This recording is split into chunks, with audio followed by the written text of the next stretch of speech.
All right. Hey, y'all. Welcome to our first HCOM 100 lecture. I am Professor P. Thank you all for coming to this Zoom link. Or actually, it's a YouTube link now. I've converted it. So, welcome. So, theoretically, at this point, you will already have one come to the syllabus meeting that we had the first day of class. If you didn't, pretty simple. Every week, we're going to be having a discussion forum and a quiz. So, after you do the reading, watch this video, or do the chapter reading, watch this video, then go ahead and participate in the forum and the quiz, and that's all your participation for the week. Some weeks we have other things due, like essays. We only have 2 of those. And then you have things like speech topics due for approval, things like that before speeches begin. I'll send out reminders, but make sure you keep an eye on that syllabus. That being said, if you have any questions about the syllabus, email me. But if you have any questions about the course, check the syllabus first. I have all the information on there. If you can't find it, then feel free to reach out and email me. I want to connect with y'all.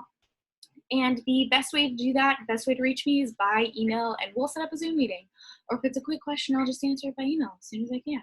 So that being said, let's go ahead and launch into our first lecture.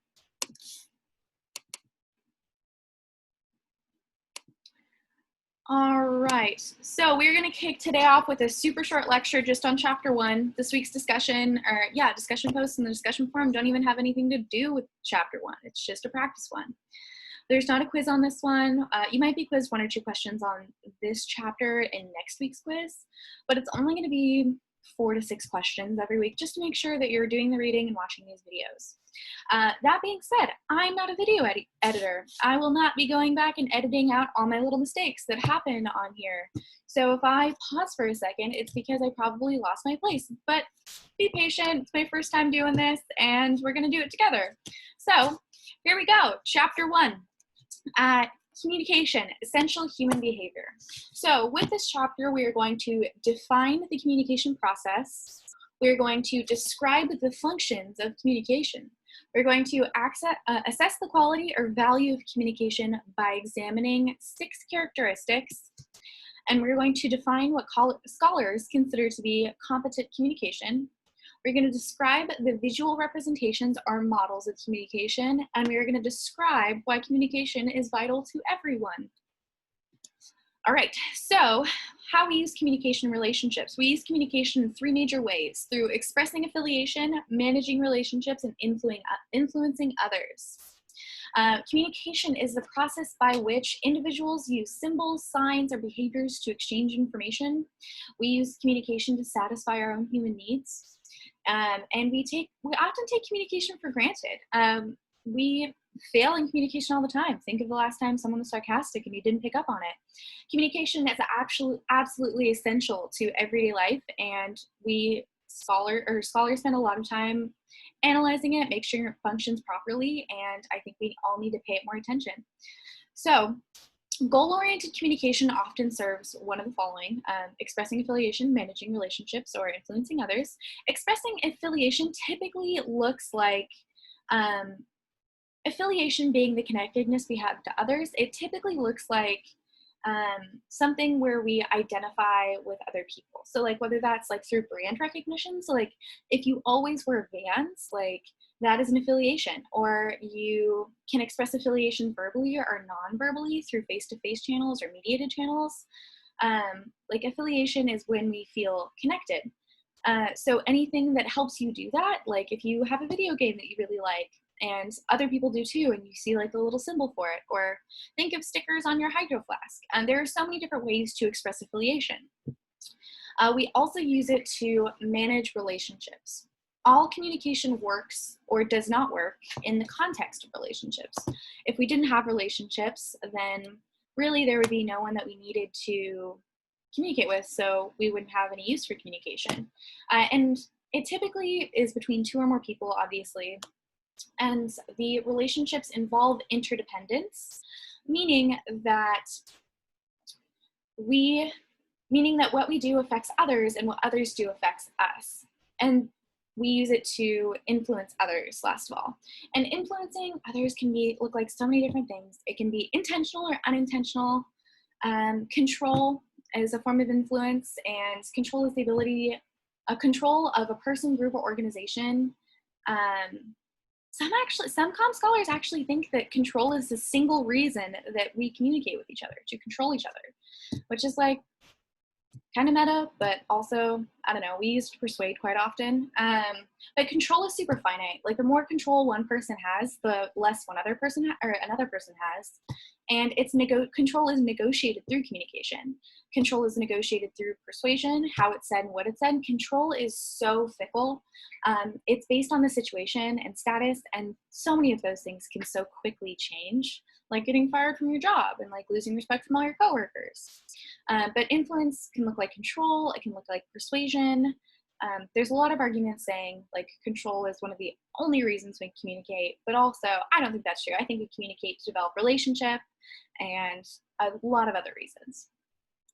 So we're gonna go ahead and launch into the 6 characteristics of communication. And those are the following. Communication is symbolic.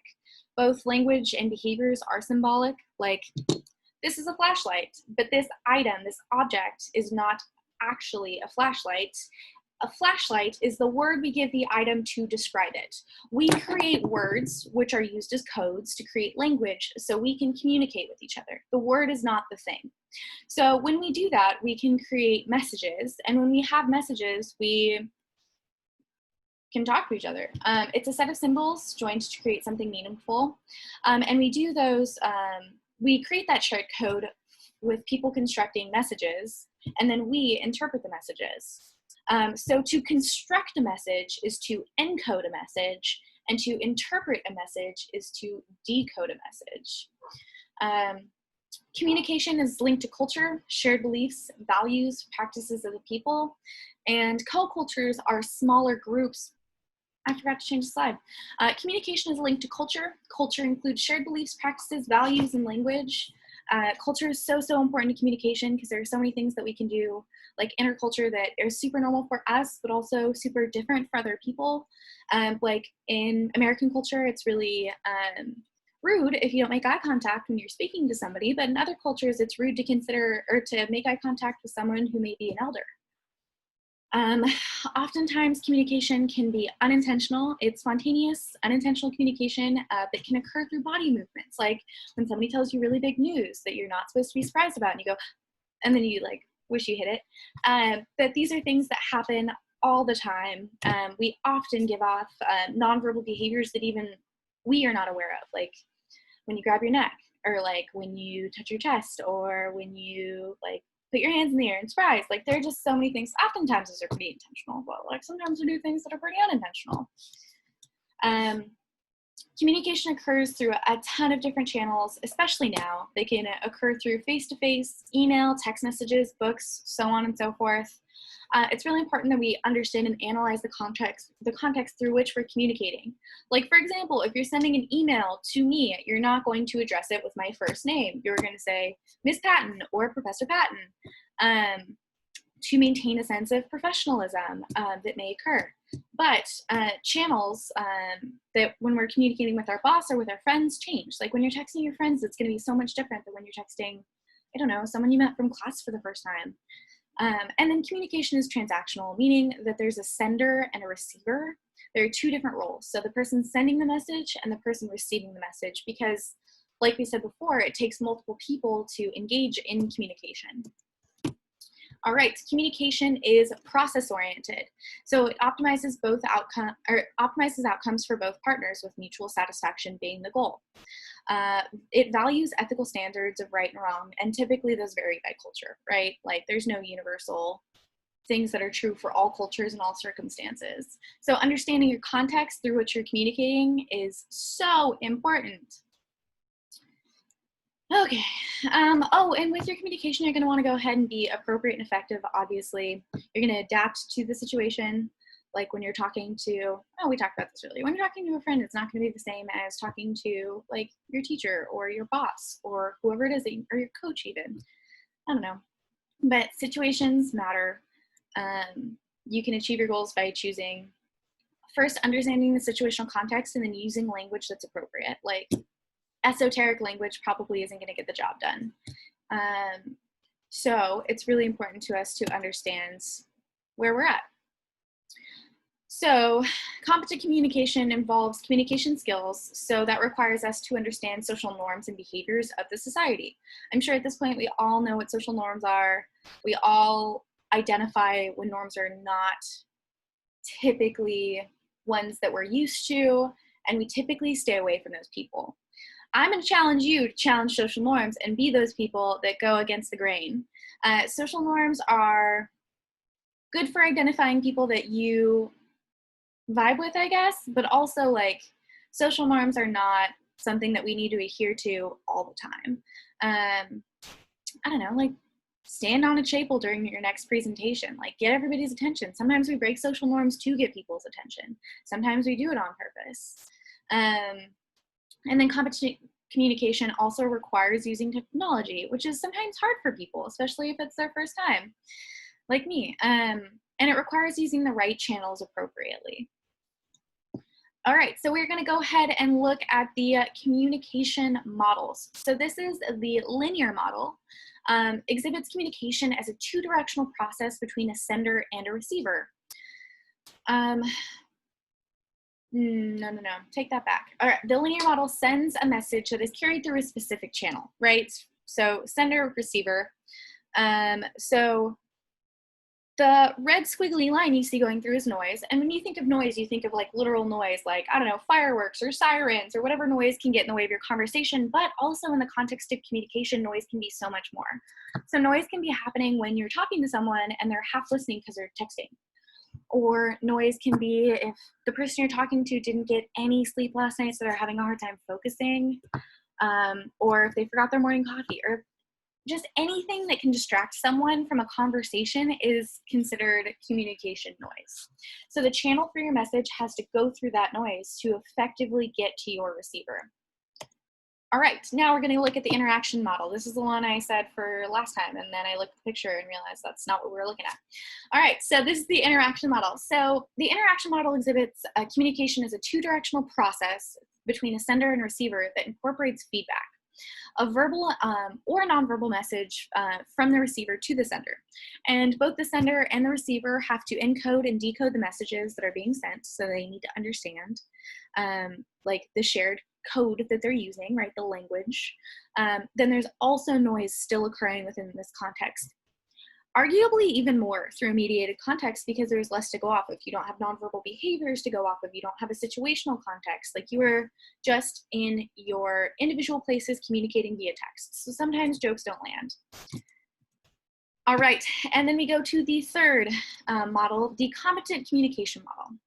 The competent communication model is a transactional process where communication takes place between interdependent parties, simultaneously encoding and decoding within a relational context, a situational context, and a cultural context. The communicators send and receive messages based on cognitions, thoughts, awareness, and understanding that in turn influence behavior, so observable communication, typically nonverbal communication.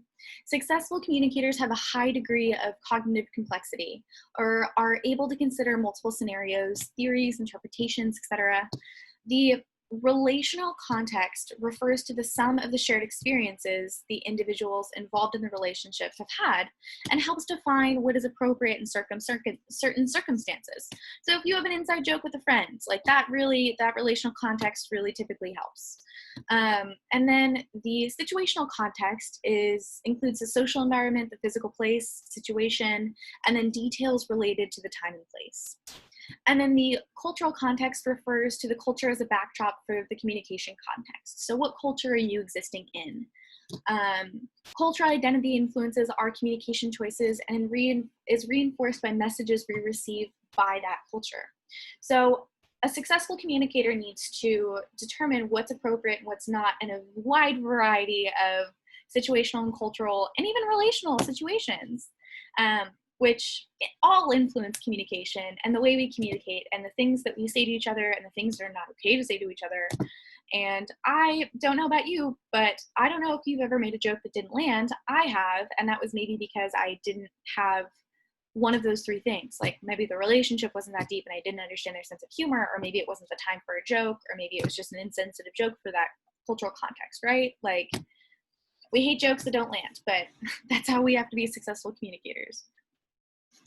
All right, so there are 5 areas of study for communication. There are more than this, but those are co-cultures, right? We talked about that. So the study of communication really just explores how communication skills, concepts, and theories apply to various communication situations and offers scholarship from all of these different places. So just the basic communication processes, like to inform, to persuade, to motivate audiences through scholarly interests like rhetoric.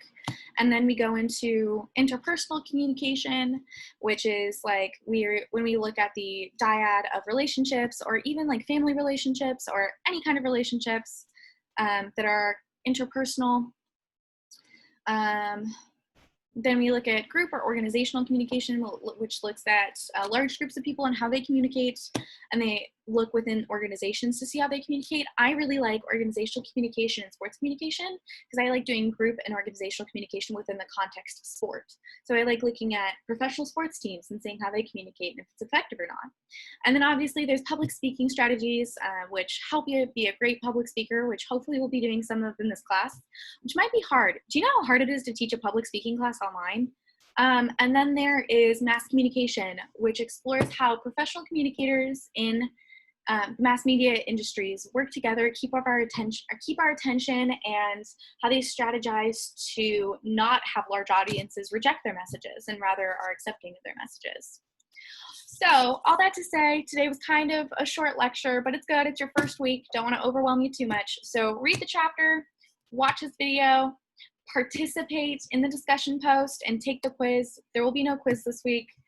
Quizzes start next week. Just get your feet on the ground, get your textbook. Let me know how I can support you. I'm sorry, I know I talk really fast, or maybe I don't for you, but if you need to watch it a few times, this one's short. But thank you so much for watching this video, and I look forward to more with you. All right, bye y'all.